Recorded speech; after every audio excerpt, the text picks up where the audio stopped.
Everyone has a story, but not every story was told. Here in the Untold, we get the chance to meet a variety of individuals with a variety of talents.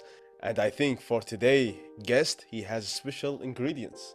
Ingredients make our story with dedication, passion, and talent. But when you have ingredients for your own story, it's gonna be totally different. Yeah, and amazing wordplay you've done there, Marzouk. Indeed, our guest has a credible ingredient, I would say. He's Chef Yousef AlShehaitawi, and he's amazing, right? They call him King of Steaks, which if you're a fan of any steak, if you have any curiosity about steaks, you definitely should watch this episode. Well, steak is my favorite choice of food, and I would like to know more about how to make steak and how to make it juicier. And the more thing that I would like to know is how did that passion started with him? Yeah, and honestly, for someone like me who's into cooking, one of the most questions or sought after questions I want to get answers for, just to save my own money, because I threw so much money on large and expensive pieces of steak. I don't know what's the finest cut is, right? I don't want to keep throwing money where it doesn't belong anymore. Sure, if you see like being a chef professional one in the future, one of the goals that you would like to take, then this episode gonna be very, very important for you.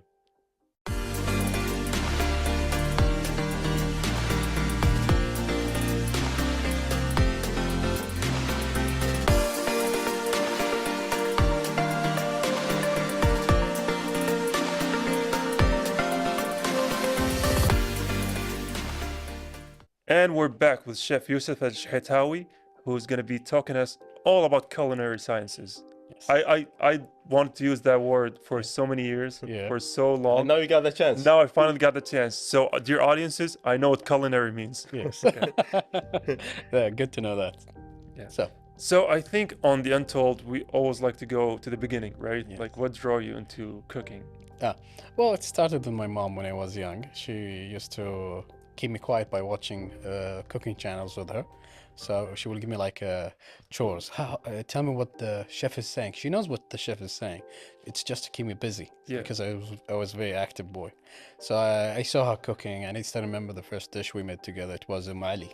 Oh man. Yeah, but then I start to find a passion for food, and I remember me watching a kids program where they show you how to make easy dishes, and one of them was the first dish I ever cooked by myself was French toast.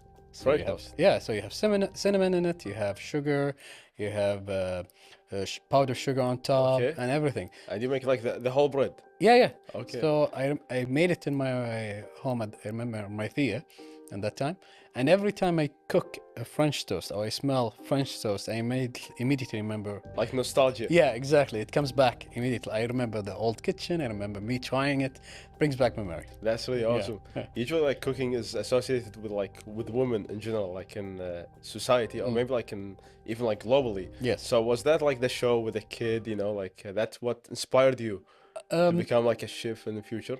No, it was a passion. I didn't think about it as a chef. It was like something I wanted to do. So I was like always telling my kids, telling my friends, "Hey, you wanna cook something? How about this? I will cook." And I used to watch. It became more of a passion when I was in high school. So I used to watch all cooking shows, especially the Western ones, Yeah, like Gordon Ramsay. Jamie Oliver, Rachel Ray. Nice. Yeah, and they gave me idea. You know what? I can do this. I like it. I had passion for cars and cooking, so I was like, hey, cooking is much more easier for me. That's really cool. Cars is too expensive. And I think you become like the best friend for everyone, you know? Yeah. Exactly. Yeah, and honestly, because I'm not going to call myself professional cook, but I do have the same kind of passion. I do cook. And I'm not going to turn this into a men versus female kind of cooking, but I will say that my mom says that men do the best cooking. So there you have it. There's One of their team said it, not us. there was an experiment where they did actually ask men and women if you can how much salt will you use for this dish, how much sugar would you use for this dish. They found out men are more likely to take a risk. Women are more conservative to the dish. They don't want to take a risk. And they say this is the reason why men are more likely to be better in cooking than And women. creative. Yeah, exactly. They initiate the risk, and they say that's the reason why men are more likely to have a better They are more better in cooking and more passionate about cooking, more creative. That's really cool. Yeah. And was there like a specific, maybe like a dish, Uh, that make you like a turning point? You say like, okay, after this dish, uh, I want to become more professional than just yeah. like a passion. I still remember cooking with my friends in high school, and that was before social media, like in 2002, 2003. I was in high school there at that time, and we used to make steak. I used to tell them, you know what, I will go and get all the stuff. So we used to chip in, but I'm the one who's gonna do the cooking. I'm the one who's gonna do the shopping. I'm gonna do the marinating the steak, and I used to do that all by myself, and I will be the one who's going to grill. And you don't complain. It's fine. No, they don't complain. Okay, the next camping in the winter, Yeah. I'm gonna take you. Yeah, I'm always the guy they pick for camping, not because they like me, because I can cook. I mean, that's the price you pay for being Yeah. a good chef. Yeah, yeah. Now I don't go camping that much now. Yeah. Yeah. So during that time, you decide like to take it into something professional, than Yeah. just a passion. Yeah, I start to read more about cooking, more culinary tricks, more techniques. So yeah, that's what I did. You know, one of the, and I know this is probably going to go a little bit out of topic, but one of the inspirations for me to pursue cooking and traveling is Anthony Bourdain. Yeah, Anthony Bourdain. Yeah. Yeah. I just made a video about him, not just maybe 3 Yeah. 4 months ago. Yeah. But he was amazing. And, I'm going to take this little moment to tell the audience, Yes. just go and look at his, Yeah. footage. You know what his favorite sandwich is? For him, this is maybe the best sandwich. You just need mortadella, brioche bread, mayonnaise, and mustard, Yeah. cheese. The best sandwich. Yeah, he was amazing. Yeah. I remember him saying that one of the best food was in Vietnam. Yeah. And then so many years later, my cousin who is working in France went to Vietnam, and then out of nowhere he was like, "This is the best food in the entire world." Yes. I was like, "Okay, Anthony Bourdain got it." Yeah, decades ago. yeah. In general, Asian foods is my favorites. Yeah. When it comes to cooking, I actually enjoy Asian foods more than any other cuisines. Is it like because spicy or? just It's in because they have more spice in it. They have more flavors. I don't know. For me, food is subjective. For me, I enjoy it more than if I have to pick which cuisine. If I have to put them in order, Asian food will be on top. And do you see it like as a piece of art, like the dish that you made? Yeah, especially the Japanese one. They take food very creatively. They take it like more like a passion. It's and like a science. yeah. And they, compared to its size, Japan compared to per capita, they have the highest Michelin stars Yeah. per capita. So yeah, Because I do remember I was once watching a documentary. It's called, I think, Jiro. Jiro. Dreams of Yeah, I Sushi. saw it. Yeah, I mean, this guy, he was like 80 years old or 90 years old. he's and 90. Yeah, I know. Yeah, and he was doing the same process of doing the sushi from the ground up, and it was so amazing to see. He got 3 Michelin stars. Yeah, mashallah. Yeah, but now they are taken away from him because for you to have a Michelin star, there are certain conditions that you cannot. It has to be open to the public to have a reservation. Yeah. But he changed. Now he's only doing it through proxy. For example, you can do a reservation from a hotel. That's like a big no-no for Michelin. It's not because the food is not good anymore. No, because they have certain criteria for you to get the Michelin star. They're trying to minimize the customers because I remember when the documentary came out, the waiting time for his restaurant was like 6 to 8 months. Yeah. I remember I went there to Japan, and they gave me like around 2, maybe 3 months. Yeah, which is I a was long like, time. I'm in Japan now. No, you can't get it now. I think this side of you, Abdullah, the viewers didn't know that you are into. Yeah, I am into. Knowing about this topic. Yeah, I am into cooking in all of my days. That guy is considered Japanese treasure. Yeah, Japan consider him as a Japanese treasure. The Jiro. Like a legendary person. Yeah. That's really Yeah. cool. No, yeah, they classified him as Japanese treasure. You know what's so funny about you saying that you don't like doing pastries? Because that reminded me of one, I would say, traumatic event. Oh. In one Ramadan, like 2 years ago, Okay. I wanted to make a chocolate fudge for the family gathering. Yeah. But because our house just renewed the kitchen, so the jars for the salt and the sugar, I couldn't differentiate which was which. And it was Ramadan, so I was fasting. And I had to take a wild guess 50-50. And instead of the sugar, I went to the salt. And everyone, after fasting, everyone just ate the fudge with salt. Oh. That was traumatic. That's They turn into zombies. Yeah, and like you said, pastry, you can't fix that. Yeah, no matter exactly. what you do, Yeah. you add water to it, you add sugar to it, the salt is there, you can't fix it. You can't fix it. Yeah. I know we have talked about some of your favorite chips or culinary in general, but what are some lessons that have stuck with you? When it comes to cooking, I guess if you want to be more artistic, you can go to the French ones. The reason why the French are more they see them as the artists. It's not because their food is good. No, it's their techniques. They created they discovered many things in cooking. For example, the pastry. When it comes to pastry, they're really good at it. Sous vide. They created sous vide. If you have heard about it, their cooking techniques are very good. This is why they are very famous. They see them as like the geniuses of food because they did create a good techniques. But the hardest one for me is like yeah, pastry. So yeah, I guess it's Pastry, French. still Yeah, pastry. it's still pastry. Yeah, when it comes I don't like it. And I think you mentioned France because I know that Gordon Ramsay studied there. Yeah, Yeah. he studied there. Yeah. And for some reason, me personally, I don't like French cuisine, but it's rated so highly, which is Because like I said, they know how to teach how to cook. yeah. Yeah, they know how to cook, and they do have dishes, but I'm not saying they don't. No, when it comes to pastry, they are number one. Yeah. The French, they are number one. But if you want to know more techniques, yes, you could go to French. You could go to Cordon Bleu. I'm thinking of going to Cordon Bleu, but I don't have the time for it. That's the issue. It's a very known cooking culinary school, and it's very expensive. It's not very cheap actually. And for a whole year, maybe 15,000 KD just for a whole year. Yeah. Yeah.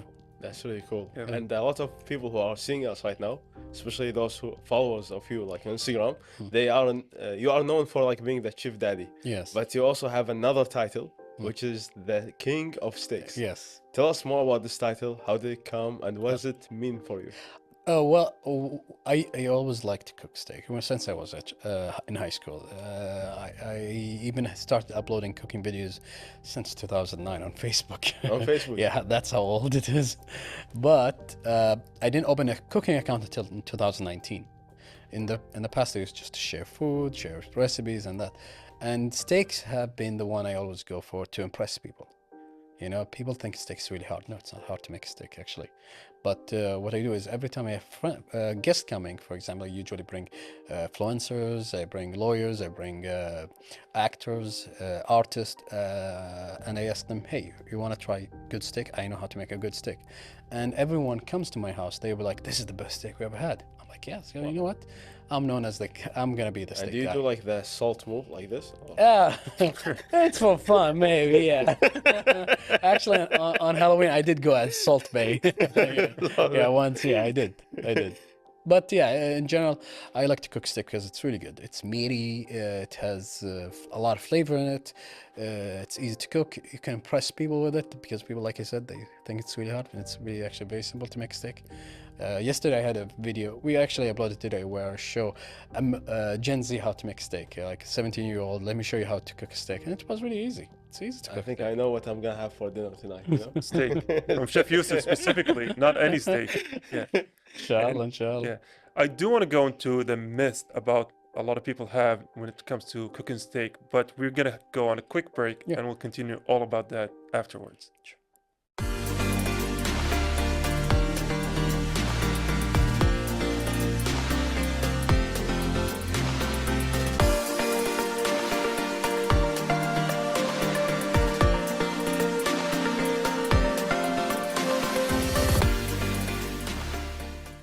Hello again, our dear viewers. I hope you are not hungry because if you are, then continuing this episode is gonna be very challenging. I know before we go into break, we were talking about steak. Yes. So, as like a king of steak, okay? Yes. Do you find like there's a perfect steak, or it's all about personal taste? It has to be personal taste. For example, sometimes I'll be like, yeah, I'm in the mood for some ribeyes. Later, I'm like, no, a tenderloin will be a great steak for today. Because each cut has its own taste, own flavor, let's say, own texture, especially. For example, if you want something more lean and has more fat, yeah, go for the ribeye. You want something more lean but no fat, go for the filet or tenderloin. If you want something in between, go to strip loin. But sometimes I'll be like, you know what, I want something both. I will go for something called porterhouse. Or what we call- Porterhouse. Yeah, it looks like a T-bone. You know the T-bone? Yes. Steak. The difference between the T-bone and the porterhouse, they come from the same place. Okay. But the porterhouse has more of a fillet and strip loin, The T-bone has less fillet, but mostly strip loin. So this is how Okay. you differentiate them. Between both. Yeah. So I'll be like, you know what? Let's go for it. Porterhouse has And both medium rare or well done? medium rare. Medium rare. Yeah. Okay. No, well done for I me. think if you ask a chef, well done, they can kick you You're out of the kicked out, place. yeah. They could. Yeah. For example, we're working on a restaurant. Yeah, it's going to be a steak house, and yeah, we will have like a joke. No, you cannot order well done. It's always medium rare, maximum be medium. Yeah. Yeah, I think Gordon Ramsay has a famous clip where he says that if you order well done, it's like an insult to the chef. Yeah. Man, you are more into Everyone comes to my cooking and- house. Yeah, everyone comes to my house. They never tried medium rare or medium. They always order steak well done. I'm like, no, try it. They'll be like, this is the first time we try steak medium rare and it tastes really good. But when we go to a restaurant, they don't serve it the same way. I'm like, yeah, it depends on the cut of the meat. It depends on the person who's cooking it. Yeah, it can play a big the factor. techniques behind Exactly. the dish itself. Yeah, and speaking of techniques, I know for a lot of people, they're afraid of cooking steaks because, for once, it's an expensive piece of meat. Yes. And then once you ruin it, there's no going back. Mm. You just kind of wasted all that money. Yes. So, what are some things that people get bad or wrong about cooking steak? Usually they don't know how to cook it because you see the problem when you cook steak, hey, I cannot just cut it open and see how the progress is going. So I always tell them, make sure to know how thick is the steak. It plays a big factor. For example, if you have 250 grams of steak, it's usually this big. It can cook be really quick, 3 minutes on each side, and it will be maybe medium to well done. Usually I cook it 2 minutes on each side and with butter and rosemary and garlic, and it comes medium rare. Usually it's hard to cook medium rare steak when it's really thin. Yeah. Because you can overcook it eventually. So I always pick 350 minimum grams because it has enough thickness, and usually it comes with practice. So as much as just cook steak as much as possible and learn from your mistake, and you will know how to cook it eventually. And I think the $1,000,000 question, for me personally, this is the point where I'm not thinking about the audience or whatever question they have, is sous vide or skillet or reverse sear. Okay. What's your method? Usually sous vide is the best. Sous vide is the best method. Actually, a lot of restaurants do use sous vide because the reason why sous vide is the best, actually, it's a French technique. Yeah. And it's called sous vide, which means in a vacuum. In French, it means in a vacuum because you vacuum seal it in a plastic bag, put it in water, and that water will make the steak reach the temperature that you want. For example, you want 58-degree temperature from the inside. So, and then you just take it out, sear it, 2 minutes on each side, and serve it, and it will be perfect. Yeah. Because it's cooked precisely. It's easy. You cannot fail. It's not. There's. You should not fail it. You should not have. It's much more easier to do it. There's no margin of error. Yeah, exactly. But when you do it, there's another one, which is reverse searing. You put it in an oven. You raise the temperature of the steak. Okay. The internal temperature, then you sear it quickly. That's it. And usually we do that sous vide and reverse searing if the steak is thick, because you cannot cook on a pan. You will burn it, and still the temperature will not reach the desired temperature. Yeah. So reverse searing, sous vide usually are good when it comes to a thick steak. For example, 500-gram steak. Yeah, go for the reverse searing. Go for the sous vide. Best. Hearing these terms for someone who's not deep into cooking, I thought like you were talking about like some Soviet Union, like military attack strategies. I was like, what is that? Like science. Like science. And honestly, the thing about sous vide is It is technically science. It is science. Yeah. Try to explain it for me personally, when I tried to explain it for my mom, it was like trying to explain her a ghost story. Yeah. When you're cooking stuff in water. Yeah, exactly. That's how it's supposed to be. That's how simple. Yeah. You just need to make sure you have the right bags, because you have to have a specific plastic bags that can actually, it should not be damaged by a high temperature because of plastic. So as a chef who've been like exposing with and experimenting with different cuisines, was there like a cuisine that surprised you? Maybe like the flavor, maybe like a technique that you use, or? Yeah, usually Indians. Indians. My favorite, actually one of my favorite dishes is Hyderabad biryani. It's one of the best dishes for me to make Hyderabad biryani, because it has a lot of spices in it. It has a lot of things in it. For example, it has yogurt, it has garlic, it has coriander, it has ghee, it has rice, it has a lot of things. You should try it. It's not any regular biryani. Hyderabad biryani. Hyderabad. Yeah, try that one. It seems like there's culture behind it. Yeah, So as a it's chef, warriors' dish. yeah, They as a used to chef, serve like for the they warriors. usually say, like you can experience the culture Yeah. or the country by the dish. Yeah. So how does that reflect with you? Every time, if I have a rule, If you're traveling, usually I've noticed that when we travel, usually they say, let's find a place where it's serve our Kuwaiti food. I'm like, you're in Or Italy. like burgers. Yeah, exactly. Yeah. You're in Italy. Try the food there. If you're in Asia, try the food there. Don't try the food that you can try it back home. It is a type. It is a part of the tourism and the travel itself. You need to try it. So yeah, whenever I travel, I always try the country Local food. dish. Yeah, exactly. Yeah, Very nice. the best. Yes. That's why I hate going with my friends to London. Yeah. 'Cause all they eat is shawarma Exactly. day and night. Yeah, Like, I mean, just take a couple of steps, you're gonna find cuisine from different places Yeah, in the world. exactly. Yeah, actually, in London, there's a lot. One of the things I like about London is for example, I want to try the Japanese food. I can find a restaurant where it's served like you are in Japan, for Yeah. example. I want to go to somewhere like Korea. There is a place where you can actually find authentic Korean food, like if you're actually in there. You Yeah. know? Yeah. But people just settle for shawarmas. Yeah. Which annoys, honestly, this annoys me so much during travels. Exactly. Because I'm like in travels, I like to explore other options, but then you have friends with like, خلنا على المضمون. Yeah, but We want to play it safe, huh? Yeah, Yeah. let's play it safe. Yeah. And speaking of your role as a chef, and especially pertaining to Kuwaiti cuisine, what is so special about Kuwaiti cuisine? The Kuwaiti cuisine, you know something? Every time I cook a مشووس, مشووس لحم, and our neighbors, when they see our cooking, I'm like, wow, this is very complex. It's for example, I love Saudi food. For example, they have kebsa. Yeah. But if you compare kebsa to مشووس, مشووس is a very complex meal because you have to cook the meat, you have to cook the rice with the meat itself, and you have to do the hashu. The hashu has a different technique itself, and you have to assemble all together. And every time I do it, they'll be like, "What? It's very hard to do, and you're not putting the rice with the meat. You don't. No, you have to do it specific order. So it's for them. It's very complex." But as soon as they eat it, they be like, They're like, "Oh my "Wow." god!" Yeah, you can see. Oh, this tastes good. Which was the Kuwaiti? It tastes really Tastes good. good. They know now because it has a lot of flavor in it. It's not simple to make, and they find it more fun. For me, because I'm mostly affected by the Western cuisine, Asian cuisine, I start to implement it to machbous. For example, when I cook machbous in my home, I add rosemary when I'm cooking meat. So if I'm using lamb, I will be like, add rosemary. It gives it really good flavor. Yeah. You don't find that. I will put sometimes parsley. Instead of putting ghee, I will put butter because it has a specific flavor to it. When I make it with chicken, I'll add thyme. It looks like oregano, but it's not oregano, thyme.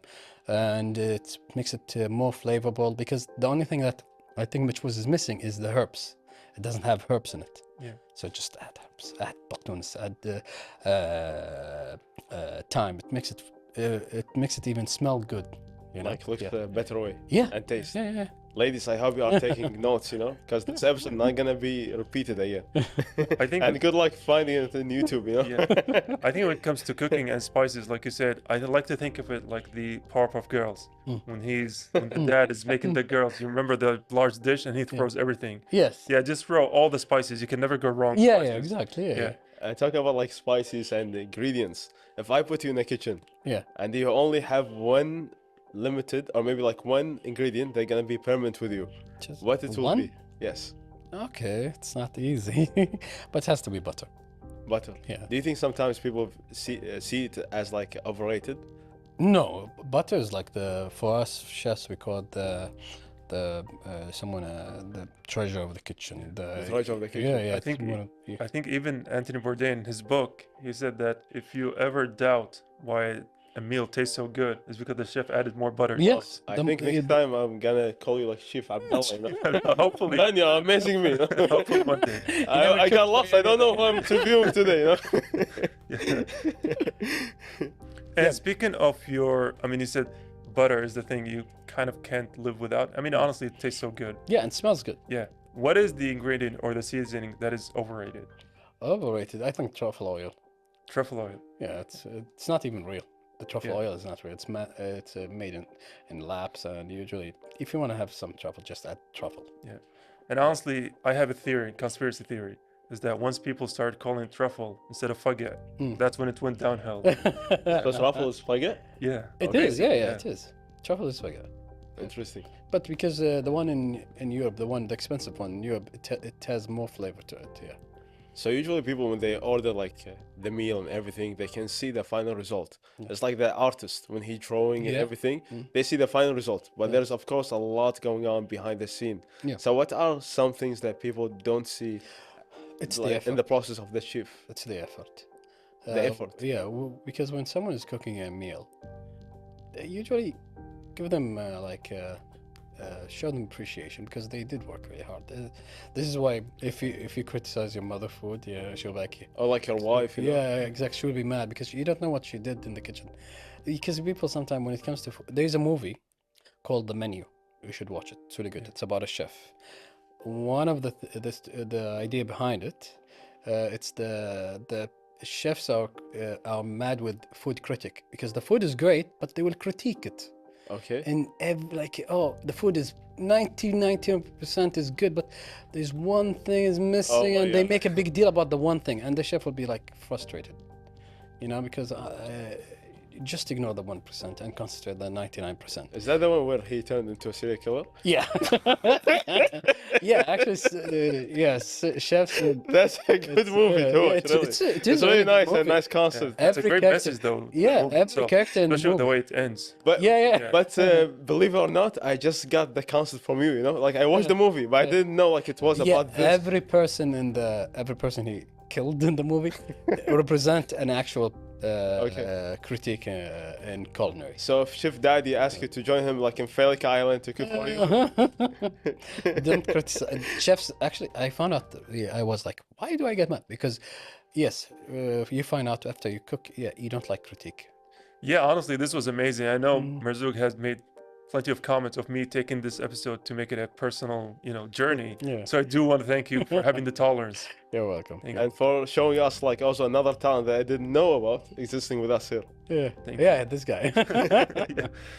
All right, our dear viewers, that's the end of our segment for today. Now we're gonna take a quick break and then we're gonna be back. Stay tuned.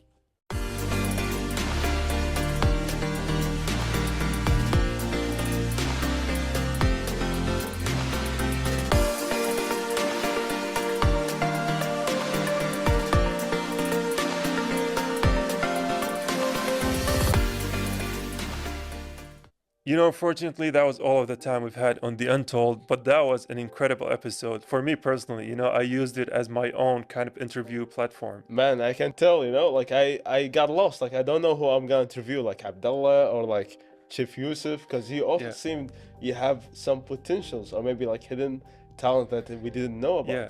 Honestly, he's like if in some kind of multiverse I was a chef, he that would be the version of it, right? It's very successful, knowledgeable about all sort of things. And honestly, even behind the camera, he was giving us all sorts of amazing advice when it comes to cooking steak in particular. Yeah, sadly for some of the parents, especially like moms and wives, they didn't hear the secrets behind the camera.